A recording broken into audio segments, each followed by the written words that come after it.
Hey guys, welcome back to more Reddit HOA stories. In this Ripestories video, I left town for 5 weeks to take care of my sick aunt, and when I came back, my fence was gone and a fancy gated HOA entrance was sitting 12 feet inside my property. The HOA president told me to my face, "Go ahead and sue me," and he had no idea what was coming. Let's dive right into the video. And the first one is from r/OhNoConsequences and is titled "HOA moved my fence 12 feet, so I demolished their gate legally." So some background first. Also, this happened in the Philippines. I own a piece of land that my family has held for decades. No mortgage, no liens, nothing. The lot sits right at the corner where a main road curves into what is now a gated subdivision. My property was there long before any of this development started, and when I was a kid, everything around us was just open farmland and dirt roads. Then the developers moved in, bought up the surrounding land and built one of those subdivisions with matching roofs, a clubhouse, a little park, and of course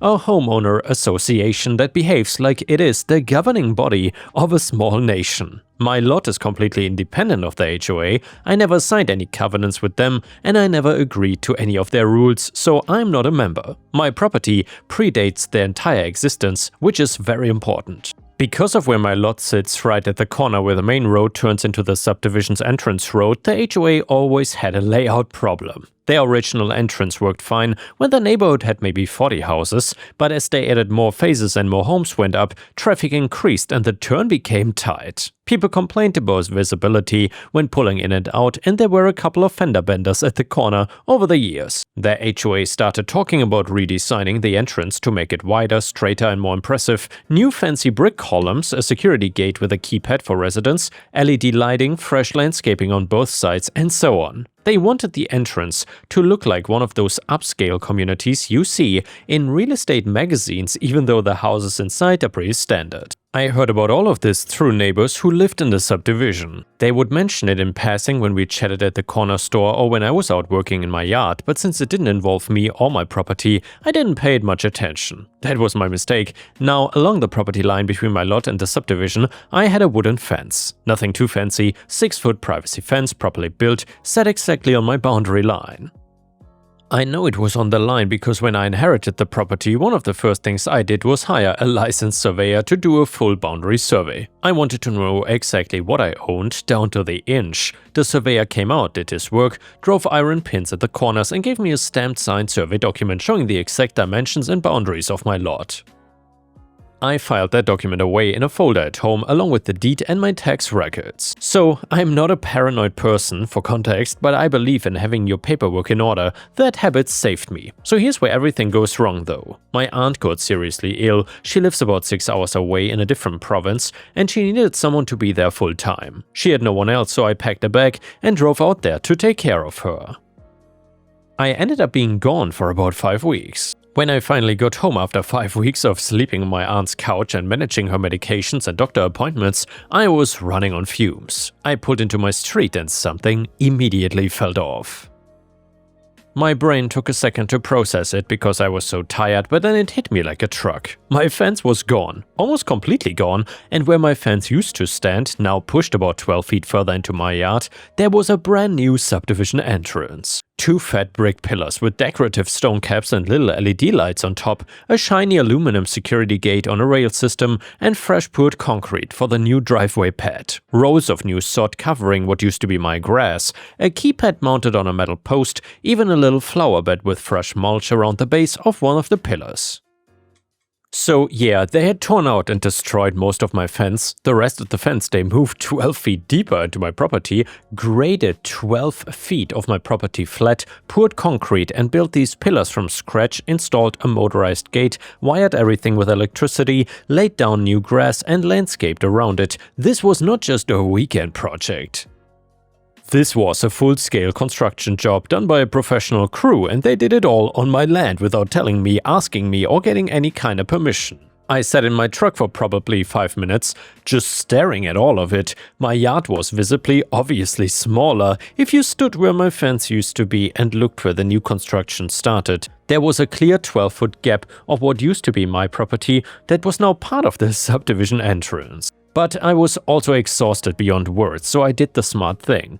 I went inside, took a shower, heated up some food, and went to sleep. I needed to think with a clear head about this. Whatever I was gonna do about it, I wanted to do it right. The next morning, I felt a lot better. I pulled out my survey documents, grabbed my phone, and walked outside. I spent about an hour taking photos and videos of everything from every possible angle. I photographed where my old fence posts used to be. You could still see the marks in the ground where they had pulled them out. I photographed the new construction, the pillars, the gate, the concrete, the sod, all of it clearly sitting well inside my property boundary based on the survey measurements.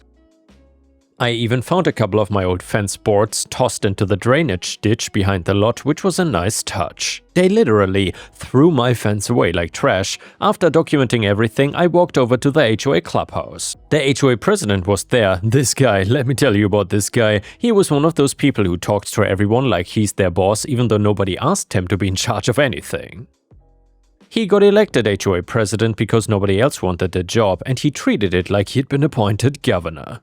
Every time I'd had any interaction with him before this, whether it was about his landscaping crew blowing debris onto my lot or his residents parking in front of my driveway, it was always the same attitude. He'd look at me like I was wasting his time, giving me some dismissive answer, and go back to whatever he was doing. I told him we had a serious problem with the new entrance, and he was sitting at a table looking at his phone, and he didn't even fully look up at me. He had two other board members with him, a man and a woman, and neither of them looked particularly interested in what I had to say either. I explained that the new gate, the pillars, the concrete pad were all built on my property and that I needed them removed. He gave me this look like I'd said something stupid. "That's not your land," he said like he was correcting a child or something. "The old fence was already past the property line." "The contractors measured it and corrected the boundary when they built the entrance." The woman next to him actually nodded like this made perfect sense to her. The other board member was examining his fingernails. I told him that was incorrect, that I had an official survey showing exactly where the boundary was, and the new entrance was about 12 feet inside it. He waved his hand like he was brushing crumbs off a table. "Look, the concrete is poured, the gate is installed and wired, and the whole project is done. We spent a lot on this. You should be thanking us, honestly. Having a nice entrance next to your property probably bumped up your land value too." I asked him whether they had an independent survey done before construction, and he looked at me like I had asked him to explain gravity.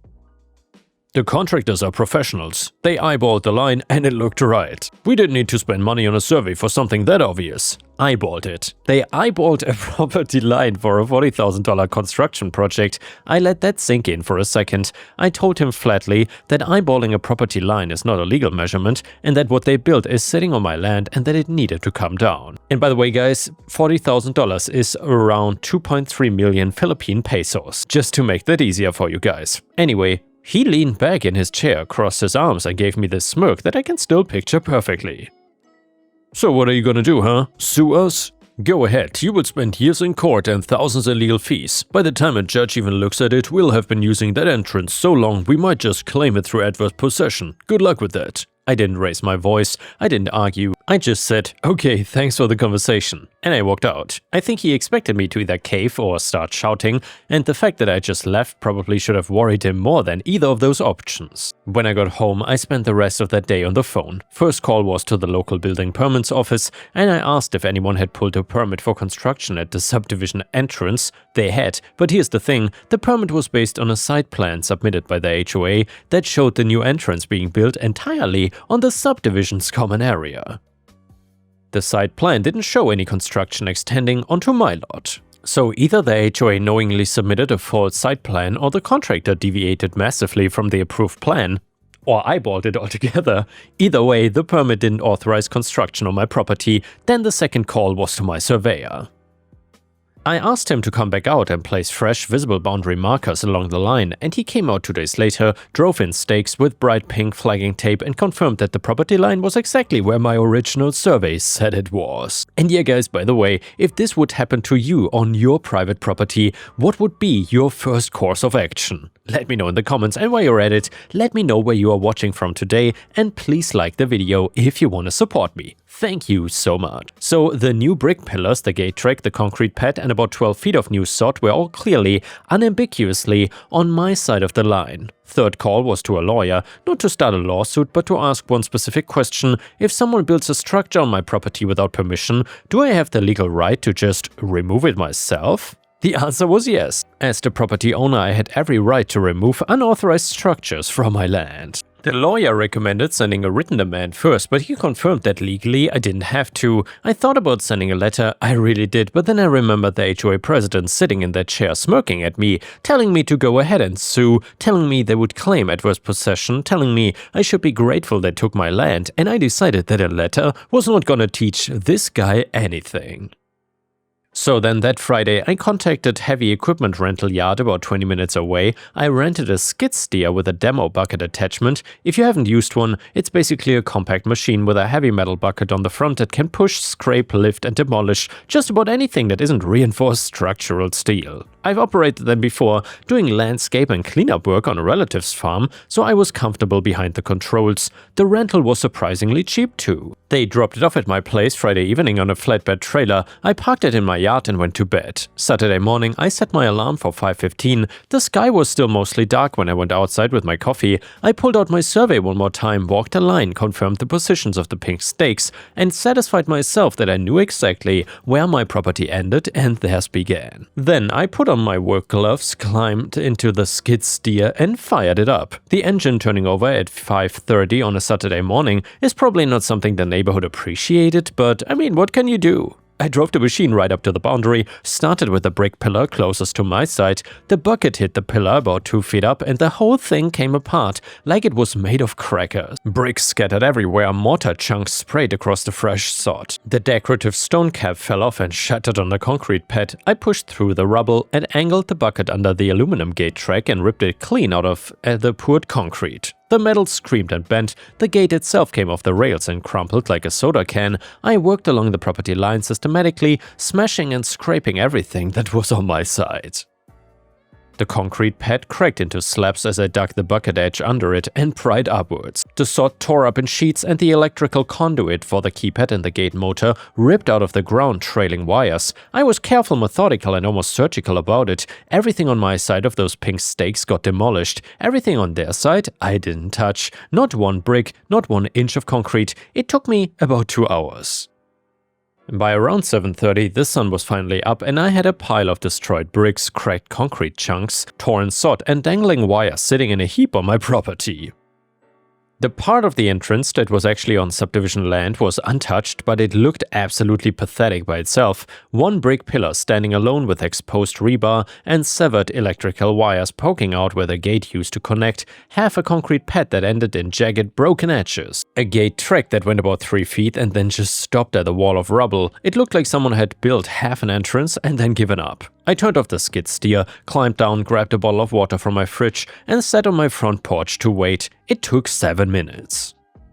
The HOA president came down the street at a full sprint in his bathrobe and slippers like he had jumped straight out of bed and ran out the door. He was screaming before he even got close enough for me to make out the words, and when he reached the rubble pile, he stopped dead and his mouth fell open. He stood there for maybe 10 seconds just staring, his brain clearly struggling to process what he was looking at. Then he turned to me and absolutely lost it. "What did you do? What the hell did you do? That's HOA property and that gate cost us $40,000. I'm calling the cops right now. You're going to jail, do you hear me? Jail!" I didn't say a word, I just sat there sipping my water, watching him spiral out of control. He yanked his phone out of his bathrobe pocket and dialed 911. He was practically screaming at the dispatcher that his neighbor had destroyed HOA property with heavy machinery and needed to be arrested immediately for vandalism and destruction of property. About 15 minutes later, 2 patrol cars pulled up. The officers stepped out and the HOA president met them in the street, arms waving, pointing at me, pointing at the rubble, talking so fast he was literally tripping over his own words. "He demolished our gate with a bulldozer. Arrest him. This is criminal destruction of property." The officers walked over to me. I stood up, politely said good morning and told them exactly what happened. The HOA tore down my fence and built their new entrance on my property while I was out of town. I removed the unauthorized structures from my land and I then showed them my stamped property survey, pointed out the pink survey stakes that were still standing and clearly visible, and showed them the photos I'd taken of the construction before I demolished it. One of the officers took the survey, studied it carefully. He then walked over to the nearest pink stake, looked at the rubble, looked at the survey, and then walked back to us. The other officer was listening to the HOA president, who was still talking at full volume about how I was a criminal and needed to be handcuffed immediately. A few of the subdivision residents had come out by this point and were standing on the sidewalk watching the whole show. Some of them were in their pajamas holding coffee mugs, clearly enjoying the entertainment. They studied the survey and they looked at the stakes. They looked at the rubble, all of which was obviously on my side of the pink flags. They looked at each other, and then one of them turned to the HOA president. "Sir, we don't survey land and we don't enforce property lines. This gentleman has a legal survey showing this is his property. If you disagree, that's a civil matter and you will need to take up in court."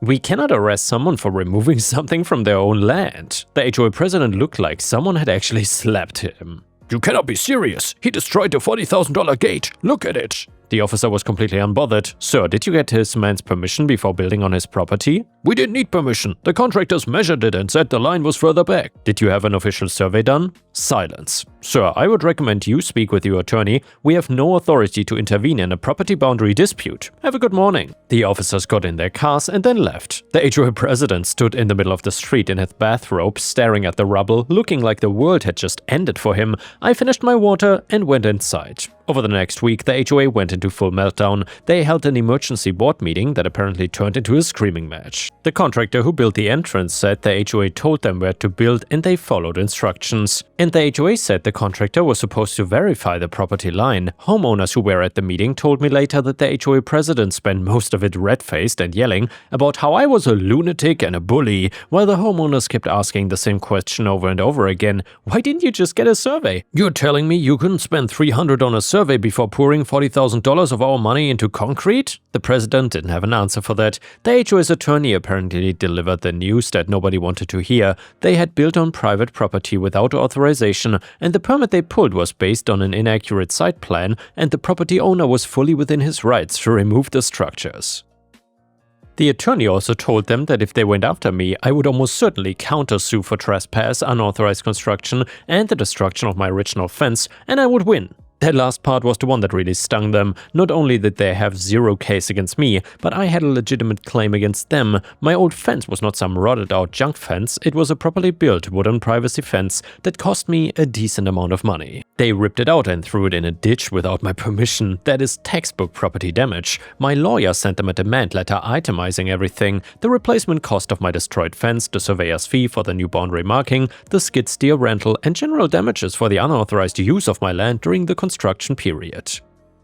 The HOA president apparently blew a gasket when he saw the letter, but their attorney told them to pay it because fighting it would cost triple that amount and they would lose. They paid it within 2 weeks, but here's the part I enjoyed the most. After all the rubble was cleared, which I made them pay for as part of the settlement, I went to the hardware store and bought the cheapest, most basic agricultural wire fencing they had.